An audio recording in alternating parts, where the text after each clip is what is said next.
तो श्री नरवाहन नाम के एक व्यक्ति रहते थे वृंदावन के पास में, गांव में भय गांव, वहां पर रहते थे। उस गांव का नाम ही था भय गांव। भय गांव क्यों? बोले सब भयभीत खाते थे उससे। क्यों? निर्वाहन जी इतने क्रूर थे।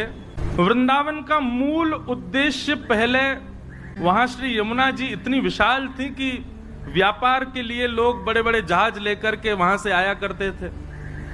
आगरा जाते, आगरा दिल्ली को जोड़ने वाली श्री यमुना जी थी, तो व्यापारी लोगों के लिए मार्ग था। वृंदावन तो महाराज क्या बताएं, अब कहने में थोड़ा आज संकुचित होता, पर डकैतों का गढ़ था। वहां पे सब लूट मार करने वाले बैठे रहते, और जब कभी भी जहाज यमुना जी में होके निकलते तो विशेष रूप से नरवाहन, इसकी पूरी गैंग थी, बड़े महाराज खूब सारे लोग थे। आते जाते जहाजों को अर्धरात्रि में कैसे भी करके और पकड़ लेता और उनसे कर वसूलता। कर तो लेता ही, ऊपर से कुछ ना कुछ लूट मार भी कर लेता। इसलिए सब लोग डरते थे यमुना जी के मार्ग से, दिन दिन में ही निकल जाओ, कहीं रात हो गई तो नरवाहन पकड़ लेगा। ऐसा नरवाहन। तो जब श्री महाप्रभु जी राधा वल्लभ लाल जी को लेकर के वृंदावन में आए, तो वर्णन आता है कि आत्मदेव ब्राह्मण जिसकी 2 कन्या थी, उसने खूब धन संपत्ति देकर के भेजा। साज सज्जे, ऐसे सुंदर सुंदर श्रृंगार, ऐसे सुंदर सुंदर सोने चांदी मणि आदि के मुकुट। और फिर ऐसा भी भाव है, जो महाप्रभु जी की प्रथम पत्नी थी रुक्मणी बाई, जिनसे पहले ब्याह हुआ था, रुक्मणी बाई जी और महाप्रभु जी के बड़े प्रथम पुत्र श्री वनचंद्र जी, आप दोनों भी नवरंगी लाल जी की सेवा छोटे बालक को देकर के, गोपीनाथ जी को देकर के, आप भी देवबंद से वृंदावन आ गए थे। महाप्रभु जी ने कहा होगा कि भाई अब यहां सेवा का विस्तार है, आप लोग भी आ जाओ। तो वे भी जब आई तो खूब सारा धन संपन्न लेकर के आई अपने साथ में, धन संपदा। तो वृंदावन के आसपास के गांव में जो ब्रजवासी रहते थे, सब आते थे, अरे भैया नयो नयो लाला आयो, नयो नयो ठाकुर जी आयो, हमारे वृंदावन में सब दर्शन करने आते।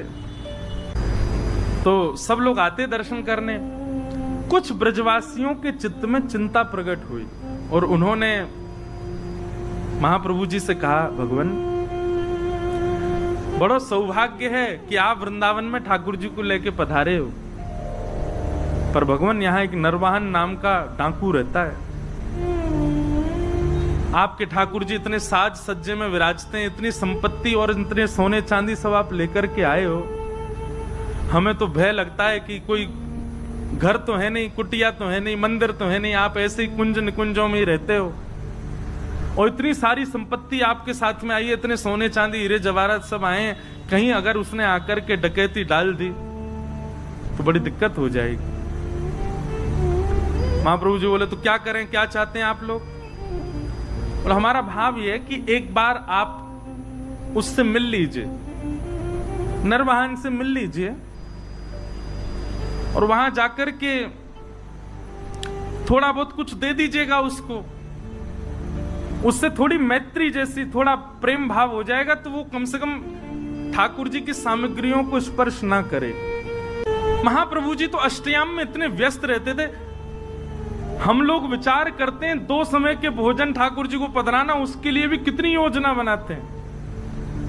पर श्री हितरिवंश महाप्रभु जी ने राधा वल्लभ जी को वृंदावन में विराजमान करके अगले दिन से ही 8 याम सेवा चलती राधा वल्लभ जी की। ये भी विचार नहीं कि मंदिर नहीं है, व्यवस्था नहीं है, रसोई नहीं है, खुले में ही सब व्यवस्थित करके अष्टयाम सेवा हो ठाकुर जी की। ब्रजवासी सब संत भी आ गए, सबने कहा कि बोले नहीं, ये निर्णय उचित है, आप नरवाहन से एक बार मिल लीजिए। महाप्रभु जी ने कह दिया, इनको निहारने के बाद, इनसे मिलने के बाद किसी और से मिलना पड़ेगा, हम नहीं जाएंगे। जब ये मिल गए तो अब और किससे क्या मिलना, और किसी से भय क्या खाना? ठाकुर जी हैं साथ में, राधा वल्लभ जी, इन पर भरोसा नहीं है हमें, सब मंगल करेंगे, हम नहीं मिलेंगे किसी से, हम तो सेवा से फुर्सत नहीं, हमको यहीं रहेंगे। खूब प्रयास किया, खूब सबने समझाया, पर महाप्रभु जी नहीं गए। नरवाहन को किसी ने जाकर के ये बात बताई। बोले ऐसे ऐसे ठाकुर जी आए हैं। और ठाकुर जी आए ये बड़ी बात नहीं है, ठाकुर जी के संग में खूब सारा सोना चांदी जवाहरात और महाराज खजाना आया है भर के। बोले अच्छा, और कहां पर? बोले वृंदावन में, वृंदावन में विराजते हैं। किसी ने यह भी कहा कि जो आचार्य उनको लेकर के आए ठाकुर जी को, उनसे किसी ने प्रस्ताव रखा कि वो आपके पास आके आपसे मिल लें, पर उन्होंने वह भी ठकरा दिया। बोले कि कौन नरवाहन, हम किसी से नहीं मिलेंगे। अब तो नरवाहन को चोट लगी। बोले अच्छा, हमसे मिलने से मना कर दिया? बोले हाँ। कहां पर है? बोले ऊंची ठौर मदनटेर, थोड़े ऊंचा टीला सा था, उस पर विराजते थे ठाकुर जी। कल चलेंगे, हम भी तो देख के आए कैसे ठाकुर जी, कैसे आचार्य।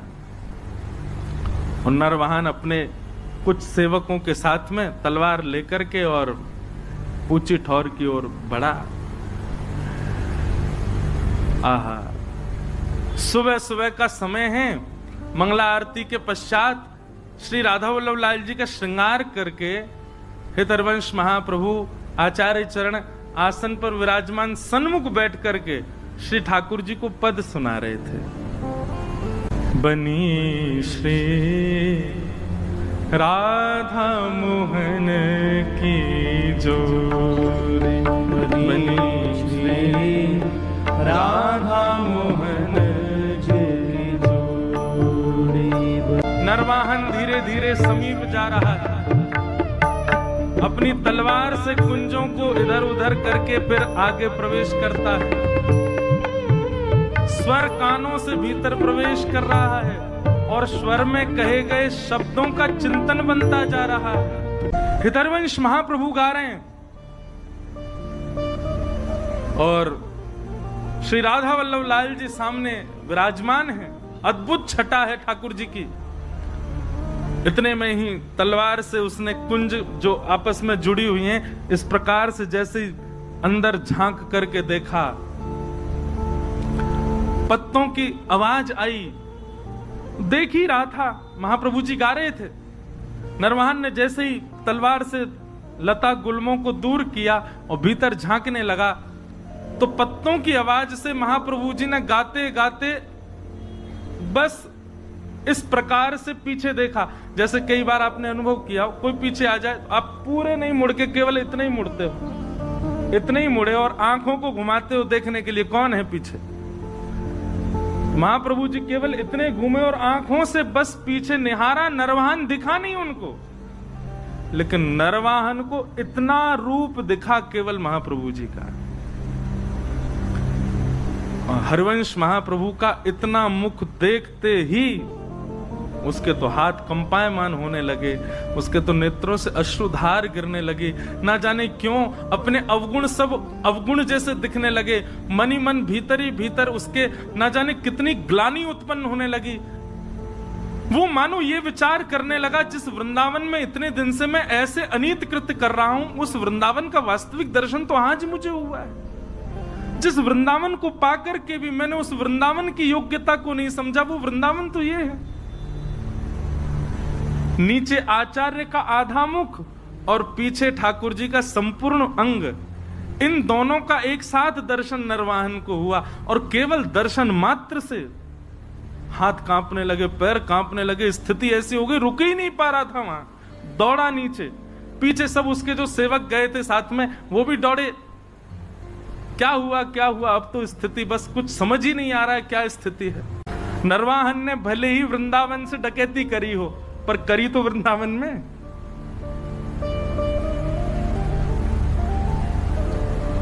अब तो नरवाहन की स्थिति ये हो गई, तलवार वलवार तो सब दूर फेंक दी। विशाल स्वरूप था उसका, स्वरूप का वर्णन करते हैं कि देखते डर जाए आदमी, इतना खतरनाक था नरवाहन।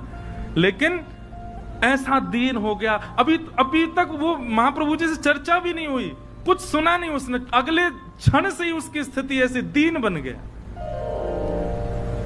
प्राण हरिवंश, जीवन हरिवंश, नित्य हरिवंश, हरिवंश हरिवंश हरिवंश हरिवंश, बस यही गाता रहता और लता कुंजों में पड़े पड़े रुदन करता रहता, अपने आप को कोसता। ऐसी आत्मग्लानि में चला गया। और केवल प्राण हरिवंश, जीवन हरिवंश, नित्य हरिवंश, बस हरिवंश हरिवंश हरिवंश, इसी भाव में ही रहता। आसपास के सब सेवक बेचारे तलवार लिए खड़े रहते, उसको देखते, देखा तो हमने भी, हम पे तो कुछ नहीं हुआ, इसको क्या हो गया।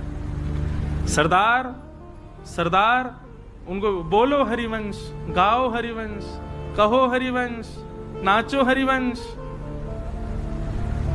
बोले हरिवंश रोटी खिला जाएंगे? अरे अपना काम धंधा कैसे करना है अब? बोले सब हरिवंश, नित्य हरिवंश, बस हरिवंश हरिवंश हरिवंश यही गाता रहता।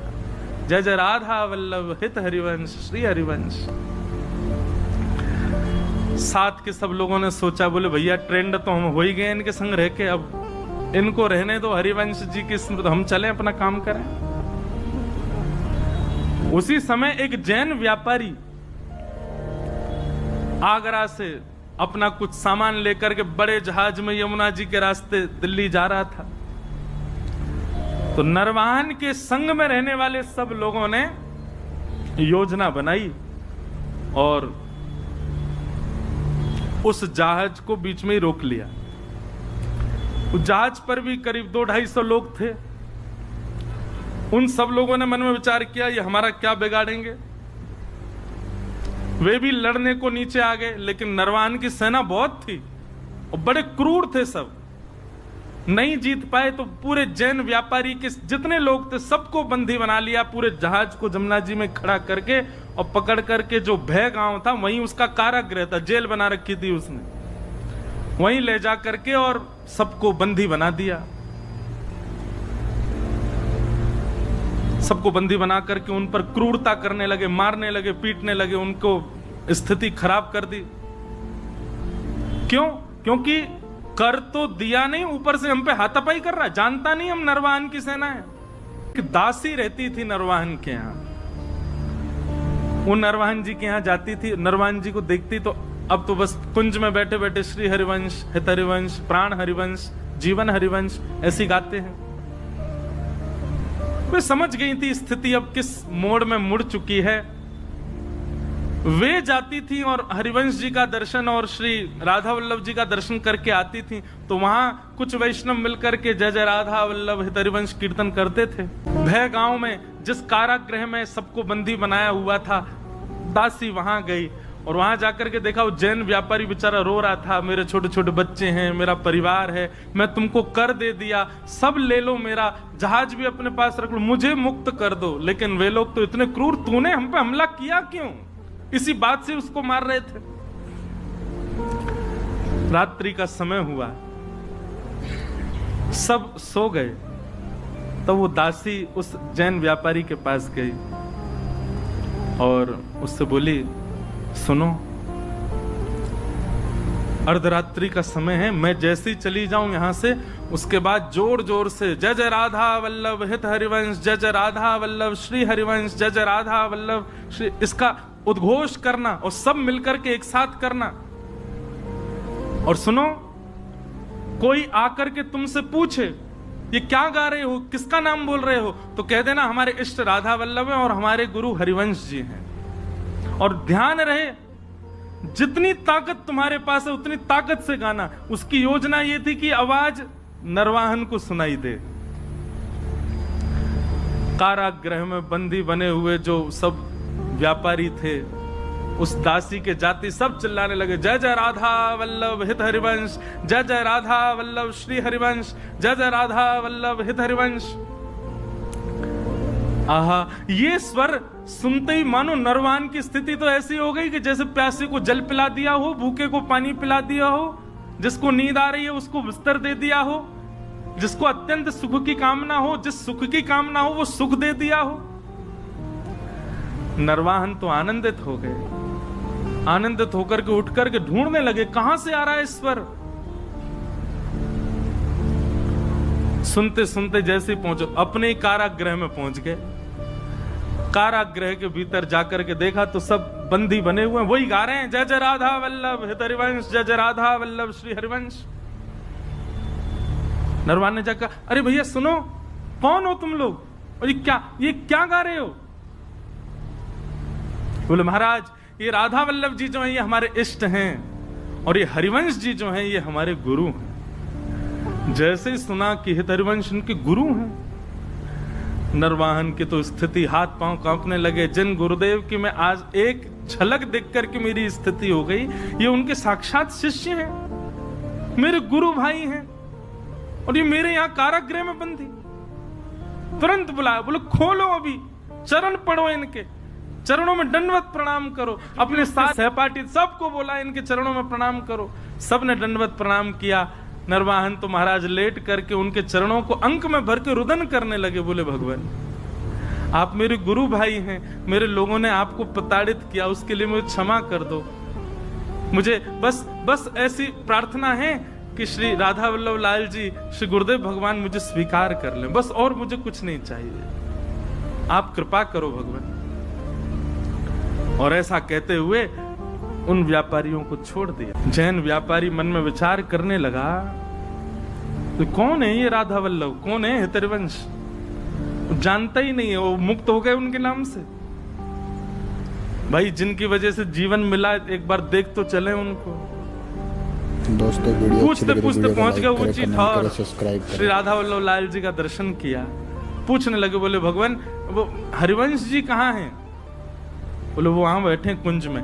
गए, जाकर के प्रणाम किया, सब अपनी बात बताई। मैं तो एक व्यापारी था महाराज, यहाँ से निकल रहा था, लूट लिया लोगों ने। दासी ने रात में आकर के मुझे बताया ऐसा ऐसा गाओ, और पूछे तो कह देना इष्ट राधा वल्लभ गुरु हरिवंश। हमने तो बता दिया। एक तगड़ा सा आदमी, बड़ा विशाल विकराल उसका स्वरूप, महाराज दिल्ली तक लोग कांपते हैं उसके नाम से। हरिवंश महाप्रभु बोले क्या नाम है उसका? बोले नरवाहन। बोले अच्छा नरवाहन, नाम तो जानते थे महाप्रभु जी भी? बोले बड़ा डकैत है। बोले महाराज उसने जैसे ही आपका नाम सुना नतमस्तक हो गया, राधा वल्लभ जी का नाम सुना रुदन करने लगा, चरणों में गिर करके खूब उसने प्रार्थना करी। बस यही कह रहा था कि गुरुदेव भगवान स्वीकार कर लें, राधा वल्लभ जी स्वीकार कर लें। जैसे ये भावना उसकी सुनी महाप्रभु जी ने देखा तो राधा वल्लभ जी की ओर जैसे ही देखा तो राधा वल्लभ जी खड़े तो सीधे थे, देख यहीं रहे थे, बातों को ही सुन रहे थे। और जैसे ही महाप्रभु जी ने देखा उन्होंने तुरंत अपनी नजर सीधी कर ली। महाप्रभु जी समझ गए, ओहो इनको कृपा करनी है। वाह जय जय, बड़ी कृपा आपकी है। एक डकैत को ऐसी दृष्टि डाली कि वो पूरा बदल गया, सब उसकी स्वीकार। ठीक है, महाप्रभु जी ने भी भाव बनाया, आएगा तो अब उसको दीक्षा दे देंगे हम। नरवाहन बहुत मनी मन विचार करता कैसे जाऊं, लेकिन आज उसने थोड़ा साहस किया कि एक बार चल के ऊंची ठौर पर दर्शन तो करूं। कैसे हैं ठाकुर जी? पहुंच गया। जैसे ही गया महाराज, लता कुंजों के बीच में श्री राधा वल्लभ जी का दर्शन किया। राधा वल्लभ जी का दर्शन करके आनंद निमग्न नेत्रों से अविरल अश्रुधार गिरने लगी, आनंदित हो गया। और जैसे ही हितरवंश महाप्रभु सामने आए, उनका दर्शन करके तो जो स्थिति हुई, कई लोगों के मन में आ सकती है भावना कि बताओ आप महाराज जी कथा में ऐसी बात बता रहे हैं, ठाकुर जी को देख करके तो केवल उसको कंपन होता है, आचार्य को देख करके तो वो पूरा ही ऐसे। बोले आप आचार्य को आचार्य प्रधान हैं, क्योंकि आपके लिए वो भगवान और वो केवल आचार्य हैं, पर जिसके साथ ये घटना घट रही है उसके लिए ठाकुर जी भगवान है, ठाकुर जी स्थिर ठाकुर जी हैं, स्थूल ठाकुर जी हैं, पर आचार्य उसके लिए चलते फिरते राधा वल्लभ हैं। आचार्य उनके लिए चलते फिरते राधा मोहन है। आचार्य चरण उनके लिए चलते फिरते साक्षात श्री जी के स्वरूप हैं। इसलिए ऐसी स्थिति आचार्य को देख करके हो रही है। वहां मानव बुद्धि मत रखिए। हरिवंश महाप्रभु आए, नरवाहन को देखा, देखते ही अपने हृदय से लगा लिया, हृदय से लगाया, हृदय से लगा करके और फिर राधा वल्लभ जी का दर्शन कराया। निहारो इनको, भाव से निहारो। क्या अनुभव हो रहा है नरवाहन? बोले बहुत सुखद अनुभव। बोले ही नहीं पा रहा नरवाहन। राधा वल्लभ जी के सन्मुख विराजमान करके नरवाहन को गुरु मंत्र प्रदान किया, निज मंत्र प्रदान करके उसको दीक्षा प्रदान कर